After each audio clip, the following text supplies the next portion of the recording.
அருட்பெருஞ்சோதி அருட்பெருஞ்சோதி தனிப்பெரும் கருணை அருட்பெருஞ்சோதி. எல்லா உயிர்களும் இன்புற்று வாழ்க, வள்ளல் மலரடி வாழ்க வாழ்க, கொல்லா விரதம் குவளை எல்லாம் ஓங்குக, நல்லோர் நினைத்த நலம்பெறுக, நன்றி நினைத்த எல்லோரும் வாழ்க இசைந்து. உலக மக்களே, அறிவார்ந்த அன்பர்களே, ஆண்மநேய ஒருமைப்பாடுடைய அன்பர்களே, வல்லப்பமான நமக்கு அருளிய திருவிற்பாவில் 3ஆம் திருமுறையில் இருக்கின்ற பாடல்களை பார்த்து கொண்டிருக்கிறோம்.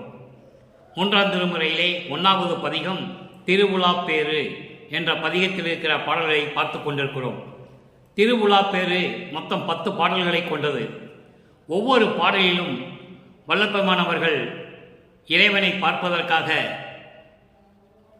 வீதியிலே நின்று கொண்டிருக்கும் பொழுது இறைவன் எப்படி காட்சி கொடுக்கிறார் என்பதையும், அதன் பிறகு இறைவன் இவர் காட்சியை பார்த்த பிறகு மயக்க நிலை என்பது பேரானந்த நிலையில், தன்னை மறந்த நிலையில் இருக்கும் பொழுது இறைவன் மறைந்து விடுகிறார் என்ற நிலையை ஒவ்வொரு பாடலிலும் ஒவ்வொரு விதமாக நமக்கு அருளியிருக்கிறார்கள்.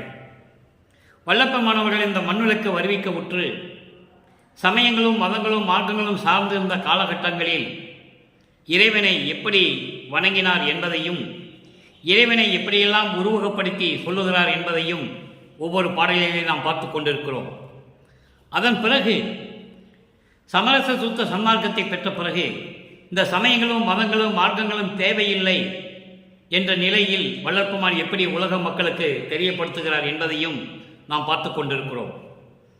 சமரச சுத்த சன்மார்க்கத்தை மக்களிடையே பரப்புவதற்காகவும், சமரச சுத்த சன்மார்க்கம் நிலையாக நிலைக்க வேண்டும் என்பதற்காகவும் வல்லற்பெருமான் வருவிக்க உற்றவர் என்பதை இங்கே நீங்கள் புரிந்து கொள்ள வேண்டும்.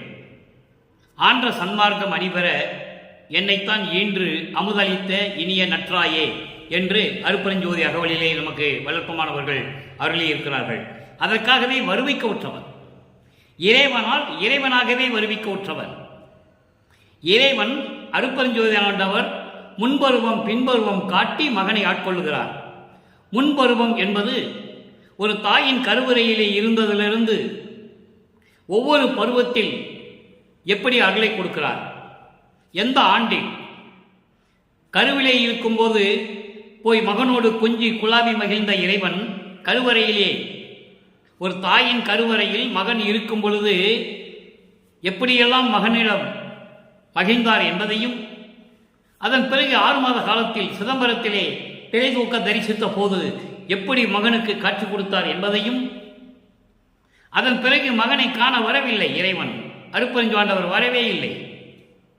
9வது ஆண்டில் ஆட்கொண்ட பிறகு என்ன நிலையில் இருந்தார் என்பதையும், அதன் பிறகு 12வது ஆண்டில் ஆட்கொண்ட பிறகு எப்படியெல்லாம் அருளை பெற்றுக் கொண்டார் என்பதையும், அதன் பிறகு வாலிப பருவத்திலே நலக்கோடி அம்மையாரை திருமணம் செய்த பிறகு, திருமணம் என்பது தாலி கட்டிய பிறகு, அவர் தனக்கோடி அம்மாவோட குடும்பம் நடத்தவில்லை, இவர் தாலி கட்டினால்தான் அந்த அம்மாவுக்கு விமோசனம் கிடைக்கும், அந்த அம்மாவுடைய பாவங்களெல்லாம் நீங்கி மோட்ச வீடு கிடைக்கும். இதற்காகவே மண்ணுலக்கு வருவிக்க உற்றவர் வல்லற்பெருமானவர்கள்.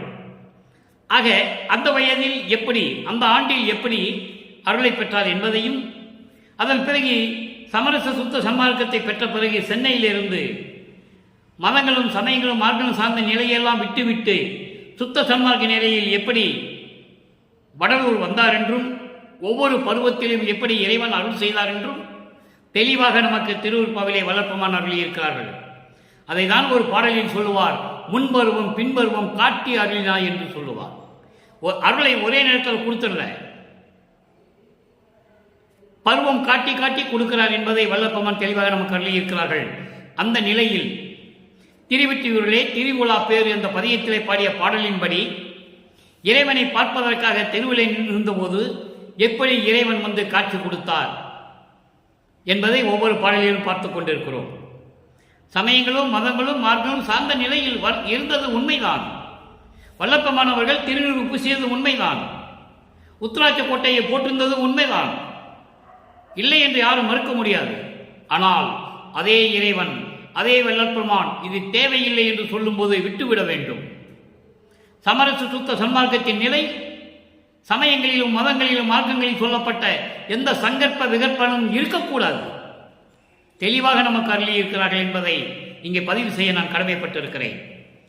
இப்போ அந்த பாடலுடைய விளக்கத்தை பாருங்க. அதன் பிறகு சமயங்களும் மதங்களும் மார்க்கங்களும் வேண்டாம் என்ற நிலை வரும்போது, அதாவது சமரச சுத்த சன்மார்க்கத்தை பெற்ற பிறகு எப்படி வல்லற்பமான் நமக்கு அருளி இருக்கிறார்கள் என்பதை ஒவ்வொரு பாடல் மூலமாக ஒவ்வொரு பதிகத்திலும் எப்படி சொல்லியிருக்கிறார் என்பதை தேர்ந்தெடுத்து இறைவனது தயவாலயம் கருணையாலயம் உங்களிடம் நான் சொல்லிக் கொண்டிருக்கிறேன். இது எனது சொந்த கருத்து அல்ல. இறைவனுடைய கட்டளைப்படி, அவருடைய ஆணைப்படி நான் வள்ளலார் ஊழியனாக இருந்து கொண்டு இதை மக்களிடம் எப்படி கொண்டு சேர்க்க வேண்டும் என்ற ஒரு எண்ணத்தில் நான் இறங்கி வேலை செய்து கொண்டிருக்கிறேன். 2.5 ஆண்டு காலமாக நான் திருவருட்பாவை தினமும் ஒரு பாடல் வீதமாக நான் விளக்கம் சொல்லிக் கொண்டிருக்கிறேன். இன்னும் 6 வருடங்கள் சொல்ல வேண்டியது இருக்கிறது. அது ஒரு பக்கம் இருக்கட்டும். இப்போ அந்த பாடலுடைய பொருளை பார்க்க போகிறோம். நன்றாக கவனியுங்கள். 3வது பாடல் திரு உலாப்பேறு 3ஆம் திருமுறை 1வது பதிகம் 3வது பாடல். சீத புனல் சூழ் வயல், சீத புனல் சூழ் வயல் ஒற்றி தியாக பெருமான் திருமாடை வீதி பவனி வரக் கண்டேன், திருமாட வீதி பவனி வரக் கண்டேன். மென் பூம் துகில் வீழ்ந்தது கான், மென் பூம் துகில் வீழ்ந்தது கான், போதிற்று எனவும் உணர்ந்திலே பொன்னார் பின் போதுகிலே, ஈதர் புதமே என்னடி நான் இச்சைமயமாய் நின்றேன். இது பாடல். அன்பர்களே, நான் தமிழ் இலக்கியமோ இலக்கணமோ கற்றவன் அல்ல. நான் படித்ததெல்லாம் வேறு. பிஎஸ்சி மேத்தமெட்டிக்ஸ் எம்எம் இந்த நிலையில் படித்தவன். அந்த நிலையிலே 10 வருடங்களுக்கு முன்னால் இதை ஏன் சொல்லுகிறேன் என்றால், இறைவனுடைய அருளை எப்படி பெற வேண்டும், இறைவன் யார் என்ற தெரியாத நிலையில் நான் வடலூர் வந்து ஒரு மரத்தற்கடியிலே கையும் காலும் விளங்காமல் படுத்திருந்து, நோயோடு படுத்திருந்து இறைவன் என்னை காப்பாற்றி திருவருட்பாவை எனக்கு அருளி விளக்கத்தை கொடுத்து சதுரகிரியிலே 3 வருடம் உட்கார வைத்து 6 திருமுறைகளுக்கு விளக்கம் எழுதியிருக்கிறேன் இறைவனுடைய தயவால். எனவே நீங்கள் என்னை நினைக்கும் போது இவர் தமிழ் இலக்கணம் இலக்கியம் கற்றவரா என்று நினைத்தீர்கள். அப்படி அல்ல. நான் கற்றவன் அல்ல. இலக்கணம் இலக்கியம் தெரியாது. இறைவனுடைய அருளால் எல்லாவற்றையும் பெற்றவன் என்ற நிலையை சொல்லுவதற்காக தான் இதை சொல்லுகிறேன், வேறொன்றும் இல்லை. சீத புனல் சூழ் வயல் ஒற்றி, திருவெற்றியூரை, ஒற்றி என்பது திருவெற்றியூர். திருவெற்றியூர் எப்படி இருக்குதுன்னா, சீத புனல் சூழ், அதாவது நீர்நிலைகள் நிறைந்த கடல் நீர்நிலை, அதாவது கடல் சார்ந்த கடல் பகுதியில் இருக்கிறது திருவெற்றியூர். அங்கே நீர்நிலைகள் நிறைந்த ஈரப்பதம் உள்ள என்பது எப்போதுமே சில்லுன்னு இருக்கும், குழு குழுன்னு இருக்கும். அப்படிப்பட்ட திருவொற்றியூரில் இருக்கின்ற இறைவன் தியாகராஜ பெருமான் திருமாட வீதி வர, திருமாட வீதி என்பது தேரோடும் வீதி, பெரிய தெரு. தேரோடும் வீதியிலே திருவிழா வரும்போது கண்டே நான் இறைவனை பார்த்தேன் என்று சொல்லுவார். ஒரு பருவத்தில் இறைவன் ஆட்கொண்ட வந்த 9வது ஆண்டில் இறைவன் வல்லற்பமானுடைய மறைப்பை நீக்கிவிட்டு செல்லுகிறார். மறைப்பு என்பது ஏன் இந்த உலகத்திற்கு மண்ணுலகுக்கு வருவிக்க விட்டோம் என்ற நிலை தெரியாது அப்போ அவருக்கு. அப்போ மறைப்பை நீக்கிய உடனே இறைவனால் வருவிக்க விட்டவன் என்று அவருக்கு தெரிந்து விட்டது. அருள் பெறவில்லை, அருளை கொடுக்கவில்லை. மகனை பார்த்து ஓடுறார். அதான் காவல் மாட்சியில் நம்ம பார்த்தோம் 10 பாடல்ல. இறைவனை மகனை பார்த்து ஓடுவார். இவங்கிட்ட மாட்டக்கூடாது, மாட்டிட்டோம் சிக்கிட்டோம்னா அவனுக்கு பதில் சொல்ல முடியாது. ஏற்கனவே விண்ணுலகத்திலிருந்து மண்ணுலகத்துக்கு போக முடியாதுன்னு சொன்னவன் பெரிய எப்படியோ சமாளித்து சமாதானம் பண்ணி நம்ம அனுப்பிட்டோம். இப்போ அவனுக்கு 9 வயசுல நம்ம ஆட்கொண்டு விட்டோம். அவங்ககிட்ட சிக்குனா நம்மளை விட மாட்டான்னு சொல்லி தெருவில் ஓடுவார் இறைவன். மகனை பார்த்து ஓடுவார் சிவபெருமான். தியாகராஜ பெருமான் மகனை பார்த்து ஓடுகிறார் தெருவிலே. இப்போ இந்த நிலை வரும்போது, அந்த நிலையை கடந்து இந்த நிலைக்கு வரும்போது மகனுக்கு காட்சி கொடுக்கிறார். அப்போ மகன் மெய்மறந்து நிற்கிறான். அப்போ மெய்மறந்து நிற்கும் போது இவர் மறைந்து ஓடுகிறார், மறைந்து விடுகிறார். அந்த பாடலை தன்னை ஒரு பெண்ணாக உருவகப்படுத்தி, இறைவனை தலைவனாக உருவகப்படுத்தி, உள்ளத்தை தோழியாக உருவகப்படுத்தி இந்த பாடலை நமக்கு அருளியிருக்கிறார்கள். அதாவது உலக மக்களுக்கு சொல்லுவது போல இதை இந்த பாடலை சொல்லுகிறார்.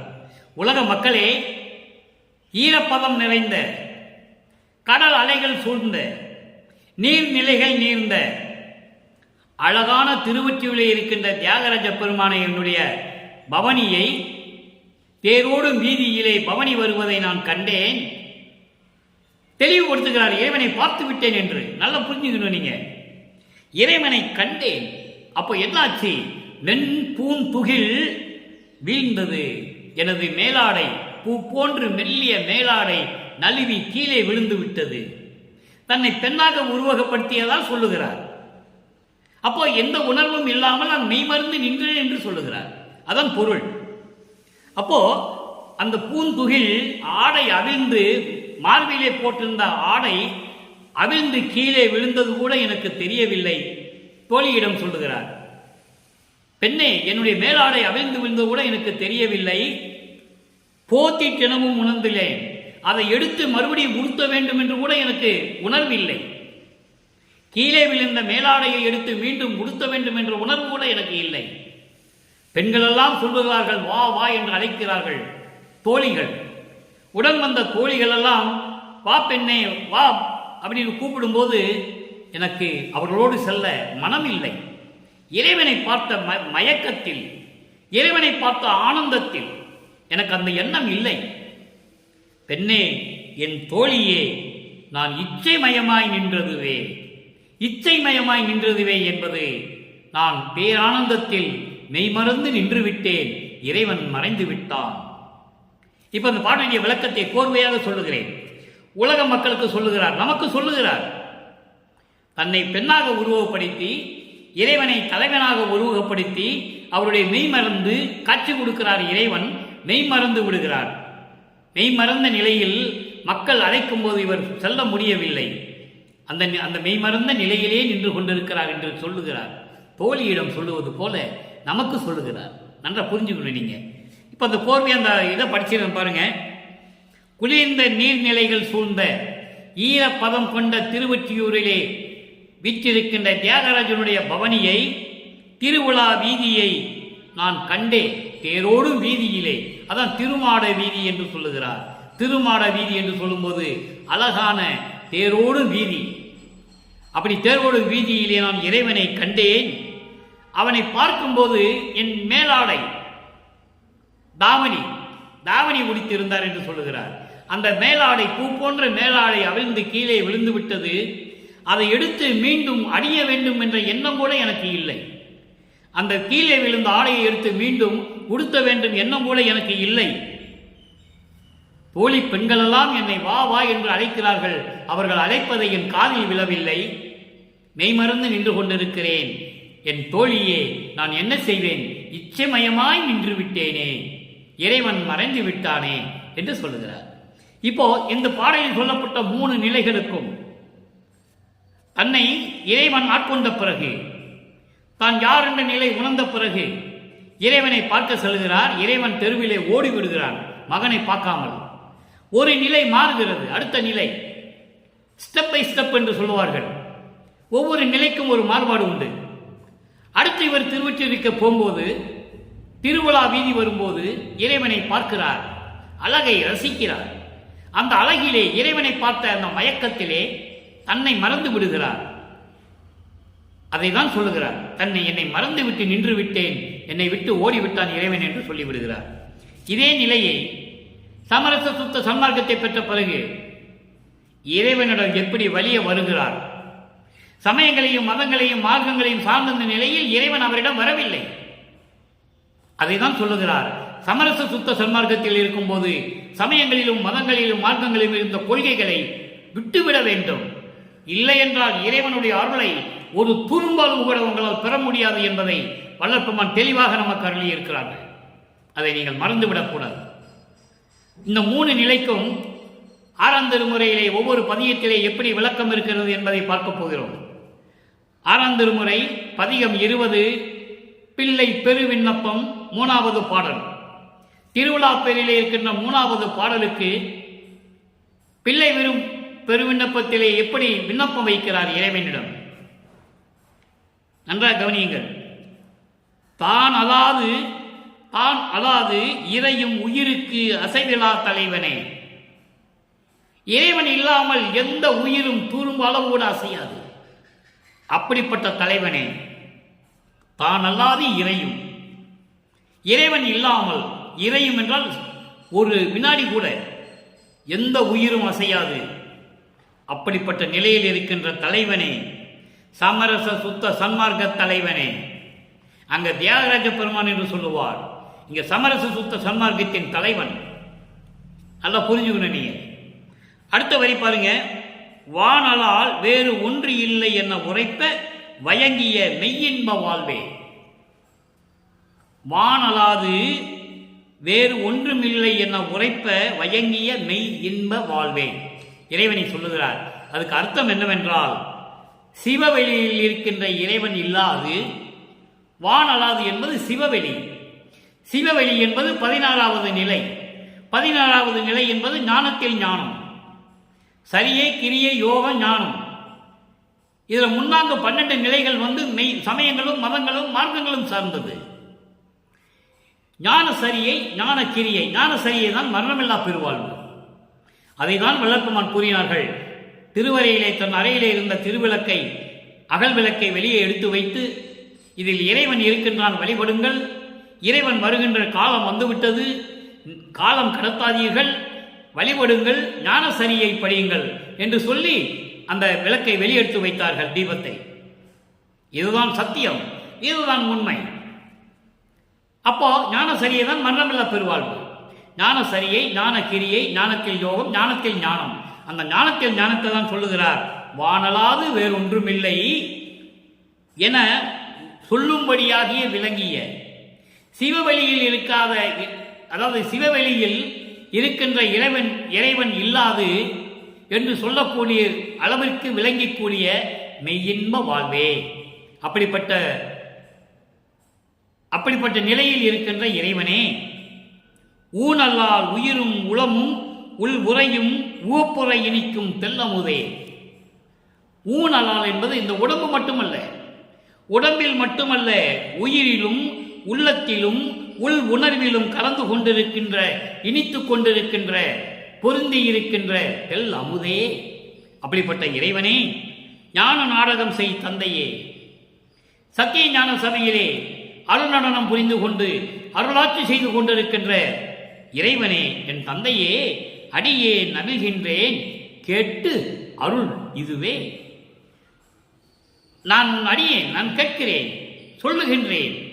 நான் சொல்லுகின்ற விண்ணப்பங்களை எல்லாம் உன் செவியில் கேட்டு எனக்கு நீ இது போல அருள வேண்டும் என்று சொல்லுகிறார். அடுத்த ஒரு நிலை பாருங்க. பதிகம் 50, திருநட புகழ்ச்சி. இறைவனுடைய திருவடியை போற்றுவது, இறைவனுடைய அருளுடைய திருவடியை போற்றுவது, திருநட புகழ்ச்சி. 3வது பாடல், அங்கேயும் 3வது பாடல். இணை ஏதுமின்றி நின்ற இறைவனே, இணை ஏதுமின்றி நின்ற இறைவனே, மறைசொல் ஏகமுமாய் அநேபகமாய் இளங்கும் பரம்பரனே. அணை ஏதும் இன்றி நிறை பெரும் புனலே, அதன் மேல் அனலே, என் அப்பா, என் அவத்தையெல்லாம் கடத்தும் புனையே, மெய்ப்பொருளே, மெய்ப்புகழே, மெய்ப்புகழே. 2 புகழ் வரும். ஒரு புகழ் போற்றி வணங்குவது, இறைவனை போற்றுவது. 100 புகழ், குண்டு இல்லைன்னு சொல்லுவாங்க. பள்ளிக்கு வருதுல, பள்ளி கத்துதுன்னு சொல்லுவாங்க, பள்ளி கத்துதுன்னு. அந்த பள்ளிக்கு வர இல்லு, அந்த புகழ் என்பது உரை விளக்கம். உரை விளக்கம் என்று பொருள், சொல்லுவது. அடுத்து பொதுவே, உள்ளதுவே, தற்போதம் இல்லாருக்கு உதவும் துணையே, சத்துவமே, தத்துவமே, என் உள்ளத்தே சுத்த நடம்புரிகின்ற சித்த சிகாமணியே. சுத்த நடம்புரிகின்ற 4 திருமுறையிலும், 1ஆம் திருமுறையிலிருந்து 4 திருமுறை வரைக்கும் அம்பலத்திலே நடமாடும் இறைவன் என்று சொல்லுவார், அருள் நடனம் செய்கின்ற இறைவன் என்று சொல்லுவார். ஆனால் சுத்த சன்மார்க்கத்தை பெற்ற பிறகு சுத்தம் நடம்புரிகின்ற, கவனிக்கணும் நீங்க, சுத்த நடம்புரிகின்ற சித்த சிகாமணியே. இது பாடல். இப்ப இந்த விளக்கம் பாருங்க. அதாவது இணை ஏதுமின்றி நின்ற இறைவனே, உனக்கு நிகர் நீதான், உனக்கு இணை யாருமே இல்லை, உனக்கு நிகர் நீதான். அருப்பெருஞ்சோதிக்கு ஆண்டவருக்கு நிகர் அருப்பெருஞ்சோதி ஆண்டவர் தான். அருப்பெருஞ்சோதி ஆண்டவருக்கு நிகரானவன் எவனும் இல்லை. பிரம்மனும் திருமால் ருத்திரன் யாராக இருந்தாலும் சரி. அதான் சொல்றாரு, இணை ஏதுமின்றி நின்ற இறைவனே, தனக்கு நிகர் தனக்குதான், தனக்கு நிகர் யாரும் இல்லை என்ற நிலையில் நின்று கொண்டிருக்கின்ற இறைவனே, மறைசொல் ஏகமுமாய் அநேகமுமாய் இளங்கும் பரம்பரனே, வேதங்கள் சொல்லுகின்ற அந்த பொருள்களுக்கு ஒன்றாகவும் பலவாகவும் விரிந்து விளங்குகின்ற பரம்பரனே, பரம்பர வெளியை கொண்டவனே. பரம்பர வெளி என்பது பரணோதேகம் கொண்டவன், அதான் பரம்பரனே என்று சொல்லுகிறார். பரனே, பரம்பரனே, பராபரனே. பரனை என்பது சுத்த தேகமுடையவன், பரம்பரனே என்றால் பிரணவ தேகம் கொண்டவன், கடைசியில் பராபரனே ஞான தேகமுடையவன். அங்கேதான் பரம்பரனே என்று சொல்லுகிறார். அடுத்து சொல்றார் பாருங்க, அணை ஏதுமின்றி நிறை பெரும் புனலே. இது நிறைய விளக்கங்கள் இருக்குது. இந்த விளக்கம் மட்டும் சொல்லணும்னு 5 மணி நேரம் சொல்லணும் இந்த வரிக்கு. உலகியல் விளக்கம் என்னன்னா, அணை ஏதுமின்றி இருக்கின்ற பெரும் புனலே, அதாவது கரை இல்லாத அணை இல்லாத நீர்நிலை என்று சொல்லுகிறார். அப்படி இல்லை, கரை இல்லாத பெரும் கருணை கடல். கடல் எப்படி இருக்கோ, கடலுக்கு கரை இருக்குதா? இல்லை. கரை இல்லாமல் படைத்தது யார்? அருப்பெருஞ்சோதி. கரைகளுக்கு கரையே இல்லை, கடல்களுக்கு கரை இல்லை. அப்புறம் ஏன் நிற்குது அப்படியே? அதுக்கு விளக்கம் சொல்லுகிறார் அருப்பெருஞ்சோதி அகவலில். அற்புதமாக இருக்கும். கங்கு கரையின்றி கடலே என்று சொல்லுவார் மகாதேவமலையிலே. அப்போ கருணை கடலே என்று சொல்லுகிறார். கரையில்லாத கருணை கடலே அப்படின்னு சொல்லும்போது அளவில்லாமல் உயிர்களுக்கு கருணை காட்டக்கூடிய கடல் போன்ற இறைவனே என்று சொல்லுகிறார். அணை ஏதுமின்றி நிறை பெரும் புனலே. புனல் என்றால் நீர், புனல் என்றால் நீர், அதான் கடல், கருணை கடல் என்று சொல்லுகிறார்.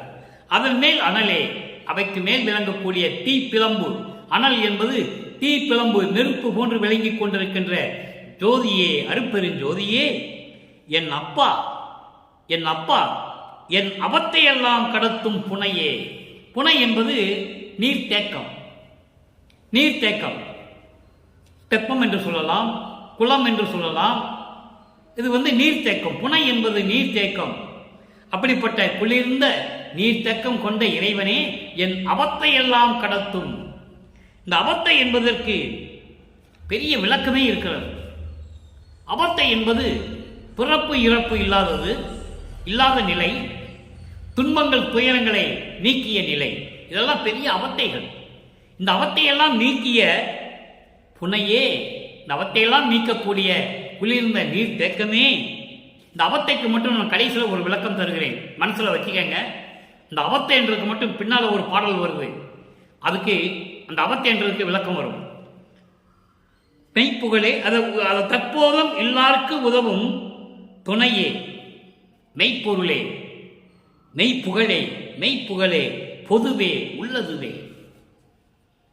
பொதுவே சத்திய ஞானத்தை கொண்ட இறைவனே, உள்ளதுவே, இயற்கை உண்மை விளக்கமாக உள்ள கடவுளே, இயற்கை உண்மை விளக்கத்தின் கடவுளே, தற்போதும் எல்லாருக்கு உதவும் துணையே, தற்போதும் எல்லாருக்கு உதவும் துணையே.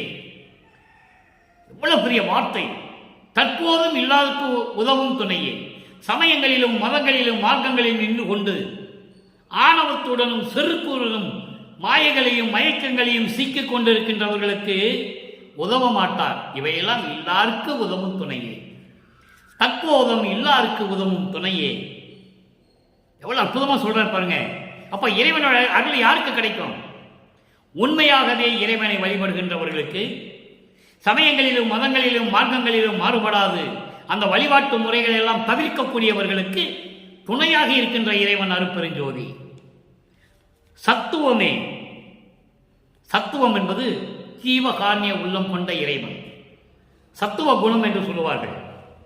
சாத்விய குணம், சத்துவ குணம், தயவோடையும் கருணையோடையும் இருக்கின்ற இறைவனே, தத்துவமே, தத்துவங்களுடைய தலைவனே, 36 தத்துவங்கள், 60 தத்துவிகள், இவற்றுக்கு தலைவனே, என் உள்ளத்தே சுத்தம் நடம்புரிகின்ற சமரச சுத்த சன்மார்க்க நிலையில் இருந்து கொண்டு மாயைகளையும் மயக்கங்களையும் நீக்கி சுத்த நிலையில் சமயங்களும் மதங்களும் மார்க்கங்களும் சாராத நிலையில் இருந்து கொண்டு என் உள்ளத்திலே நடம்புரிகின்ற சித்த சிகாமணியே, என் உள்ளத்தில் இருக்கின்ற தலைவனே என்று சொல்லுகிறார். அடுத்த ஒரு நிலைக்கு விளக்கம் 52வது பதிகம் பொது நடம், 13வது பாடல். இங்க 3வது பாடல், அங்க 13வது பாடல். ஏன்னா பொது நடத்தை 20 பாடலாக நமக்கு விளப்பமான அருளி இருக்கிறார்கள். அதிலே 10 பாடல் ஏற்கனவே காதல் மாட்சியிலே பார்த்து விட்டோம். இந்த 10 பாடல் திருவிழா பேருக்கு உரியது. அதனால நீங்க 13வது பாடலாக கொடுக்கிறார். வேதமும் பொருளும் பயனும் ஓர் அடைவும் விளம்பிய அனுபவ நிலையும் போதமும் சுகமும் ஆகி இங்கு இவைகள் போனதுமாய் ஒளிர் புலமே. இது ஒரே வரிதான், 2 வரியா இருக்கு, வரி ஒரே வரிதான் பொருள். அதாவது வேதமும், வேதங்களும் அதனுடைய விளக்கமும், வேதங்கள் சொல்லப்பட்ட விளக்கங்களுடைய பயன்களும், அதை அடையக்கூடியது எப்படி என்று சொல்லிய ஒரு அனுபவ நிலையும், இவைகளெல்லாம் போதமும் சுகமும் ஆகி, வேதங்கள் சொன்னது எல்லாம், வேதங்கள் சொன்னது எப்படி சொன்னது, விளக்கம் எப்படி இருந்தது, அந்த விளக்கங்களுடைய பயன்கள் என்ன, அதை எப்படி அடைய வேண்டும் என்று சொல்லிய ஒரு அனுபவ நிலையும் எல்லாம் என்னாச்சு, போதமும் சுகமும் ஆகி. எப்போ? சமரச சுத்த சன்மார்க்கத்துக்கு வந்த பிறகு. மெஞ்ஞானம், போதம் என்பது மெஞ்ஞானமும் சுகம் என்பது பேரின்பமும் ஆகி இவைகள் போனதுமாய் ஒளிர் புலம்பே. சமயங்களிலும் மதங்களிலும் மார்க்கங்களிலும் சொல்லப்பட்ட இந்த நிலைகள் எல்லாம் மாறி மெஞ்ஞானத்தையும் பேரின்பத்தையும் கொடுக்கக்கூடிய ஒளிர்ந்து கொண்டிருக்கின்ற புலமே. புலம் என்பது எப்படி வேணா சொல்லலாம், அது உலகம் என்று சொல்லலாம். நிலம், புலம் என்றால் பொதுவாக நிலம்தான். உலகமே என்று சொல்கிறார். உலகமே என்றால் உலகத்தை காத்துக் கொண்டிருக்கின்ற இறைவனே. ஏதம் உற்றிருந்த ஏழையேன் பொருட்டு இவ்விரு நிலத்து இயல் அருள் ஒளியால். அற்புதமான வரி. அதாவது ஏதம் உற்றிருந்த ஏழையேன், உன்னால் இந்த மண்ணுலைக்கு வருவிக்க உற்று எதுவும் தெரியாத நிலையில் நான் பட்ட துன்பங்களும் துயரங்களும் கொஞ்ச நஞ்சம் அல்ல, கணக்கில் அடங்காது என்று சொல்லுவார். கணக்கில்லை, அளவிலாது என்று சொல்லுவார். அப்படியெல்லாம் பெற்றிருந்த இந்த ஏழையேன் என்னையும் ஒரு பொருட்டாக நினைத்து மகனாக ஏற்றுக்கொண்டு எனக்கு அருள் செய்து இந்த இரு நிலத்து இயல் என்பது மண்ணுலகமும் விண்ணுலகம் சேர்ந்து இந்த 2 நிலங்களுடைய உலகியல் நடைமுறை, விண்ணுலகத்தினுடைய நடைமுறை, விண்ணுலக வாழ்வியல் நடைமுறை, உலகியல் வாழ்வியல் நடைமுறை, இவள் 2ஐயும் அருள் ஒளியால் பூத நல்வடிவம் காட்டி, உன்னுடைய அருள் ஒளியால் பூத நல்வடிவம் காட்டி சுத்த தேகம் இதுதான் என்று காட்டி என் உள்ளத்தை பொது நடம்புரிகின்ற பொருளே, என் உள்ளத்திலே இருந்து கொண்டு அருள் நடனம் செய்து கொண்டிருக்கின்ற அருப்பெருஞ்சோதி ஆண்டவரே என்று சொல்லுகிறார். பொது நடம் என்பது அருள் நடனம். எப்ப சுத்த சன்மார்க்கத்தை பெற்ற பிறகு எப்படி விளக்கம் தருகிறார் என்பதை நீங்கள் புரிந்து கொள்ள வேண்டும் நண்பர்களே. அடுத்து இறுதியாக ஒரே ஒரு விளக்கம்.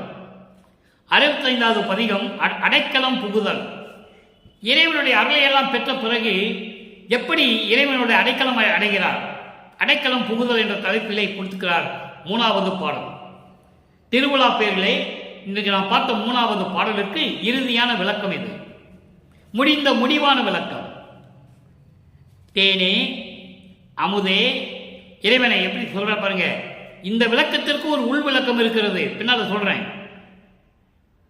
தேனே அமுதே சிற்றவையில் சிவமே தவமே செய்கின்றோர். மனசுல நல்லா கவனிச்சிக்கங்க, நல்ல மனசுல வச்சுக்கணும். தவமே செய்கின்றோர் ஊனே புகுந்த ஒளியே, தவமே செய்கின்றோர் ஊனே புகுந்த ஒளியே, மெய் உணர்வே என்றன் உயிருக்கு உயிராம் வானே. என்னை தானாக்குவானே, வானே என்னை தானாக்குவானே, கோனே எல்லாம் வல்லானே, ஐயா அம்மா என் அப்பா யான் உன் அடைக்கலமே. இது பாடல். இறைவனை கூப்பிடுகிறார், தேனே என்று சொல்லுகிறார். தேன் போன்ற இறைவனே, அமுது போன்ற இறைவனே, சிற்றவையில் இருக்கின்ற அருப்பெருஞ்சோதியே, சிவமே என்று சொல்லுகிறார். சிவம் என்றால் அருப்பெருஞ்சோதி. நாங்கள் நில புரிஞ்சு அன்பே சிவம் என்று சொல்வார்கள். சிவம் என்றால் அருப்பெருஞ்சோதி, அன்புதான் அருப்பெருஞ்சோதி என்ற நிலை, அதுதான் பொருள். தெரியாம சொல்லிட்டு இருக்காங்க. அன்பே சிவம்னா சிவபெருமான் சொல்லிட்டு இருக்காங்க. கிடையாது. அன்பே சிவம் என்றால் அன்பே அருப்பெருஞ்சோதி. அதான் இங்கே சிவமே என்று சொல்லுகிறார். தவமே செய்கின்றோர் ஊனே புகுந்த ஒளியே. என்ன தவம் செய்கிறவங்க? சமயங்களிலும் மதங்களிலும் மார்க்கங்களிலும் தவம்னா என்ன?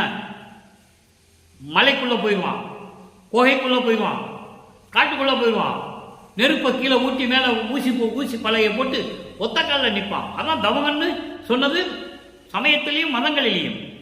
சுத்த சன்மார்க்கத்தில் தவம் என்றால் என்ன நிறைய பேருக்கு தெரியாது. விளங்கவில்லை, அறிவு விளங்கவில்லை, அவ்வளவுதான், வேற ஒன்றும் இல்லை. இங்கே சுத்த சன்மார்க்கத்திலே தவம் என்பது சதா நிலையில் மண்ணகல் விளக்கிலே தீபமேற்றி முன்னால் வைத்துக் கொண்டு சதா நிலையில் எந்நேரமும் அருப்பெருஞ்சோதியை நினைத்துக் கொண்டிருப்பது, அருப்பெருஞ்சோதியிடம் விண்ணப்பம் வைத்துக் கொண்டிருப்பது, உலக நன்மைக்காக, தன்னுடைய சுயநலத்திற்காக அல்ல. சமயங்களிலும் மதங்களிலும் மார்க்கங்களிலும் சுயநலத்துக்காக தவம் இருந்தவர்கள். நீங்கள் எந்த புராணத்தையும் இதிகாசத்தில் எடுத்து பாருங்கள். நாட்டு மக்கள் செழிப்பாக இருக்க வேண்டும், உயிரினங்கள் எல்லா உயிரினும் இன்புற்று வாழ வேண்டும் என்று சொல்லி எந்த முனிவனும் எந்த ரிஷியும் தவம் இருக்கவில்லை. ஒருத்தனை அழிக்க வேண்டும், அவனை விட எனக்கு பலமான பலம் வேண்டும், நான் யாராலையும் சாகக்கூடாது, நான் சொல்வதெல்லாம் நடக்க வேண்டும், 3 உலக இந்த உலகங்களை எல்லாம் நான் ஆள வேண்டும், இப்படிதான் தவம் இருந்தார்கள்.